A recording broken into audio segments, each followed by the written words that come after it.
Assalamualaikum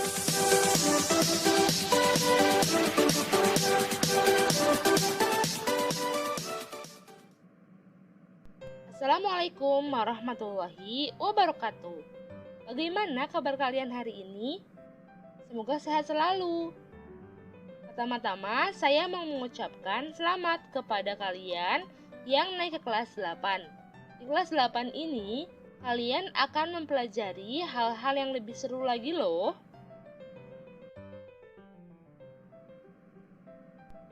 Untuk pelajaran IPA sendiri, hal pertama yang akan kita pelajari adalah gerak benda dan makhluk hidup di lingkungan sekitar kita. Pada bab pertama terbagi menjadi 4 bahasan. Yang pertama, konsep gerak. Yang kedua, sistem gerak pada manusia. Yang ketiga, sistem gerak pada hewan. Yang terakhir, sistem gerak pada tumbuhan. Pada video ini, saya akan bahas tentang konsep gerak, di mana pada konsep ini terdapat subkonsep yaitu gerak lurus, gaya, dan hukum Newton. Oke, mari kita mulai.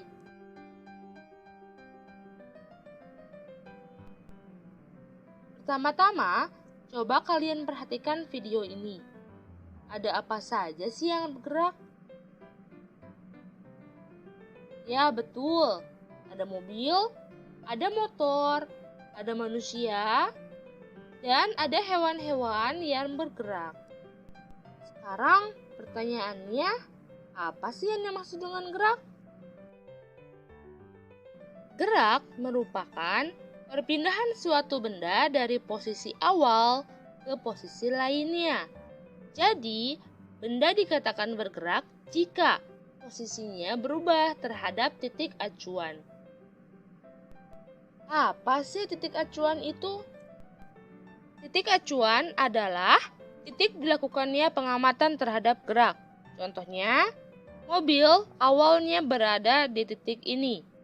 Kemudian, mobil bergerak sampai di titik ini. Jadi, ini posisi akhir dari mobil. Oh iya, ada juga loh yang dinamakan gerak semu. Gerak semu adalah gerak tidak sebenarnya. Jadi, benda dikatakan bergerak padahal dia diam. Contohnya, jika kamu melihat matahari di pagi hari, terlihat matahari terbit dari timur bergerak ke arah barat. Pada kenyataannya bukan seperti itu. Tetapi, bumilah yang berotasi dan berevolusi mengelilingi matahari. Matahari terlihat bergerak dari timur ke barat karena kita berada di bumi dan kita anggap bumi adalah sebagai titik acuannya. Jika dilihat dari luar angkasa, maka tampak bahwa bumi berotasi dan mengelilingi matahari. Gerak ini dinamakan gerak semu matahari. Ada beberapa jenis gerak, diantaranya pertama, gerak lurus, yaitu gerak yang lintasannya lurus. Contohnya, buah yang jatuh dari pohon. Kedua, gerak melingkar, yaitu gerak yang lintasannya berbentuk lingkaran. Contohnya adalah gerak pada setir mobil. Yang ketiga adalah gerak parabola, yaitu gerak yang lintasannya berbentuk parabola. Contohnya adalah bola yang ditendang oleh seorang anak. Yang keempat adalah gerak acak atau tak beraturan.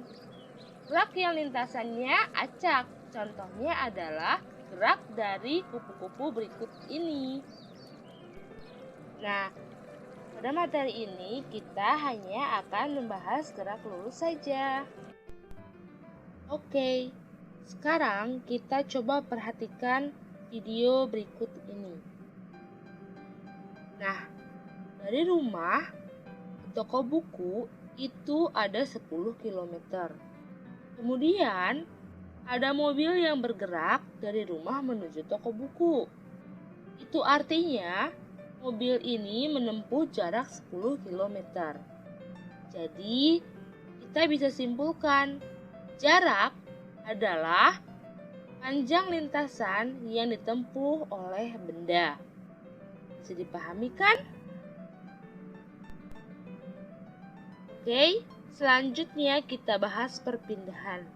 Perpindahan merupakan perubahan kedudukan atau posisi suatu benda terhadap titik acuannya dengan memperhatikan arah perubahan posisi benda tersebut.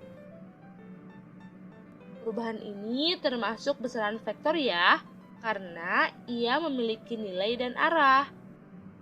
Contohnya, langsung saja kita lihat mobil yang tadi ya. Jadi, mobil itu perpindahannya 10 km ke arah timur. Sekarang, coba kita perhatikan, jika mobil tersebut bergerak dari rumah menuju toko buku, kemudian kembali lagi ke rumah, maka perpindahannya adalah 0. Mengapa ya bisa demikian? Itu karena mobil kembali ke posisi awal. Posisi awal dan posisi akhirnya adalah sama, yaitu rumah. Kawan-kawan semua paham kan? Oke, supaya lebih paham, saya akan berikan contoh soal ya. Perhatikan baik-baik. Sebuah mobil melaju dari rumah ke arah timur sejauh 3 km. Kemudian berbelok ke arah selatan sejauh 4 km menuju toko buku. Nah, pertanyaannya, A. Tentukan jarak yang ditempuh mobil dari rumah ke toko buku. B. Tentukan perpindahan mobil dari rumah ke toko buku. Ada yang sudah bisa? Kita kerjakan bersama-sama ya. Oke, supaya lebih mudah, kita gambar dulu arah mata angin. Sebuah mobil melaju ke arah timur sejauh 3 km. Kemudian melaju ke arah selatan sejauh 4 km. Bagian A, tentukan jarak. Nah, kalau ditanyakan jarak, tinggal dijumlahkan saja. 3 ditambah 4 sama dengan 7 km. Jadi, jarak yang ditempuh oleh mobil menuju toko buku adalah sejauh 7 km. Sekarang kita jawab yang bagian B. Yang ditanyakan adalah perpindahan. Kalau yang ditanyakan perpindahan, tinggal dilihat saja posisi awal dan posisi akhir. Tinggal ditarik garis lurus. Kita lihat di sini terbentuk sebuah segitiga. Jadi perpindahannya tinggal kita cari dengan menggunakan rumus Pythagoras. Oke, kita masukkan. Rumusnya adalah akar 3 kuadrat ditambah akar 4 kuadrat sama dengan akar 9 ditambah akar 16 sama dengan akar 25. Nah, kita cari akar 25 itu berapa? Hasilnya adalah 5. Jadi, perpindahan mobil tersebut dari rumah ke toko buku adalah 5 km. Nah, contoh sudah diberikan ya. Sekarang untuk mengasah pengetahuan kita serta pemahaman kita, saya akan memberikan tugas. Silahkan screenshot dan kerjakan ya masing-masing.